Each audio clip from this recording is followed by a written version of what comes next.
I think it might be feasible now to bring you up to date about Hackmatack Hill, as I have not done so for some time, and much has been happening here. What with the burglary and the 4 burglars apprehended in the act of their second visit, a fire that destroyed one room and caused much damage from smoke to the rest of the house, a violent thunderstorm that tore the power lines down and left me without electricity for 6 hours and telephone for 24 hours, a 40-inch snake that got into my kitchen in some inscrutable way and met me as I emerged from the bathtub just before midnight. Life has not been dull. But for the first time since I retired here, I had no raccoon tenant in the house during the past winter or until recently. One has now moved in, and I must once more enlist the aid of the conservation officer, Henry Mock. 2 years ago, he removed 22 raccoons that were keeping me awake with the din they made in the walls around 1 and 2 a.m. I also caught 3 in a haverhat trap and carried them to distant parts. I thought the house might be free from them last fall, but Henry had to catch 2 more before there were none. I should explain that the ones I caught in the trap were young ones that had had no previous experience of traps. The older ones are clever enough to get the bait and spring the trap without getting caught. Hummingbirds were busy at the feeder and kept me busy throughout the summer, but left 2 days earlier than usual. September 1st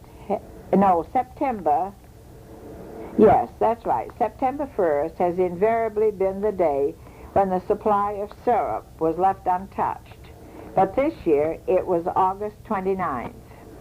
As usual, I left the feeder out, and in a few days the supply of liquid began to disappear as obvious migrants began to fly around the yard. It disappeared either in the evening or early morning and has now remained almost stationary for several days. Ordinarily, I take the feeder down about the middle of September. The phoebes raised their first brood in the rafters above the back porch as usual, but when they came back from their little holiday before beginning their second brood, they had a little trouble. The nest they had used for several years had been high up on the side of the house where the power lines were attached to the wall, and when those lines were down in the violent storm, the power company had to bring the piece of equipment called the cherry picker, I believe. I found the phoebe's next morning beside the doorstep. Just a moment. You go on a fold, and especially one that's been folded for quite a while, and it's hard to see what it is. The phoebes were around for several weeks after that, but I have not discovered where they built their new nest. Perhaps I should point out here that I can sit on my front porch all summer without being bothered by flies or mosquitoes, thanks to those little phoebes and the spiders. Oh yes, the Geiger children have caused me to become interested in spiders, and I have not swept away the webs on the front porch. The webs at the end of the porch are particularly beautiful in the late afternoon when the sun is shining on them, and Ron Figgerly has been down here trying to get a picture of them, a rather difficult operation. I realize that I can sit on my porch without being bothered by flies or mosquitoes if I let the spiders stay there, and the children are fascinated by the maneuvers of the spiders in catching the insects, and I find that the spiders don't really bother me. As usual, a kingfisher flew up and down above Puddin' Brook, making its usual harsh rattle that sounds exactly like that made of a certain instrument at a New Year's Eve party. It perched only in time-honored trees with branches above pools that promised good fishing, but which was not at all unusual to see it one day standing on the rock over which the falls flow, consuming a large fish. And again, when I was looking out of the picture window towards the hill to see a bird that looked like a little owl sitting motionless on a branch of a tree some distance from the brook. I got out my binoculars and I discovered that it was a young kingfisher. This is the time of year when I should be seeing glowworms in my driveway, but I haven't seen one. This is logical, for there were very few fireflies in June. They and the peepers, which are not frogs but tree toads or hylas, are the victims of the spraying that is done by the power company above the property on which the auxiliary line for the ski-mobile goes, next to mine. I miss them.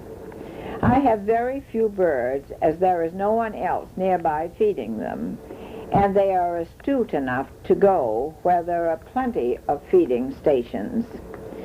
When Dr. Greeley lived next door and fed them, I had a lot of birds coming all winter. Now I have mainly blue jays and a few chickadees. Unlike most people, I welcome the blue jays, and I don't mind the gray squirrels, as I manage to prevent them from being too greedy. Red squirrels are a different matter, and they are removed. As long as I began these notes with a poem, I think I will end with one. I cut it out of a magazine long years ago when Much Poetry Had Some Meaning was published. I feel like this today. And this poem is Be Glad of This, and it's by Elizabeth W. Seaver. I am not very wise. All of us need to be wiser than we are. But this I know, that no matter what happens in the world, we must keep on being glad because of the things that have always made us glad. The smell of ripe plums is sweet and heavy under the summer sun. In the elderberry bushes, the cedar waxwings hang sated with juice of the fruit. Branches of the apple tree bend with heaviness of red, round apples, and the ground is covered and pungent with excess. This is the season of good smells and taste of fruitfulness.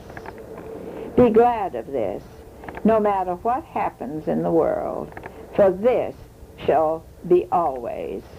And that's the end of Helen's article, and I think that's the end of me tonight. So I will stop. It's now, 11:15, and I'll read you some more next time. Now, there is a very short article on the valley's covered bridges. That was in the Irregular for September 28, 1976. And I evidently saved it to put on a tape at some time or other. I don't know who ever wrote this article because there is no name to it. High above the flood level of a sometimes calm, sometimes belligerent river, the covered bridge is a reminder of the pre-automobile, pre-energy crisis days of our great-grandfathers. A bridge, built a wagon load of hay wide and high, surrounded by autumn leaves, is as much a part of the valley in fall as the cool air and clear skies. Though bypassed by highway traffic today, these bridges were once an integral part of the area's road system. Most were privately built as an investment. From farmers going to market to soldiers off to war, all would pay to use the convenient and sure river crossing. Tolls were set at the whim of the owner. On occasion, it would cost more to enter the state over Connecticut river bridges than it did to leave. Typically, a foot traveler paid 2 cents. Mounted, he paid 6 cents, and a wagon and team would pay 14 cents. Returns of up to 70% on their investment came back to the bridge owner. Only toll a collector and a boy to snow the bridge during the winter, allowing runned vehicles to cross, need be employed. Maintenance was slow. By the time the well-built bridge needed repair, the owner had made enough to sell, though he usually gave the bridge to the town. New England covered bridges were built to last forever, excepting an act of God. They are distinguished from those in Europe by wooden trussing and arches designed to support the bridge under heavy traffic. The bridges were covered to protect the structure from the elements. They were built by local carpenters, relying more on experience than mathematics. Builder Peter Paddleford's truss design was a popular one for local bridges. Paddleford himself was contracted by Joel Eastman and John Smith in 1845 to construct Smith's Bridge over the Saco in Conway. Only the footings of that 300-foot bridge can be, having to turn, seen today after it burned by vandals last year, and I've put in a little date, July 4th, 1975. 2 covered bridges are still standing in Conway Village, both of Paddleford design. The double-span Conway Bridge over the Saco on Washington Street was built in 1890 by 2 local men, Charles Broughton and his son Frank. It has double sidewalks and is still open to traffic.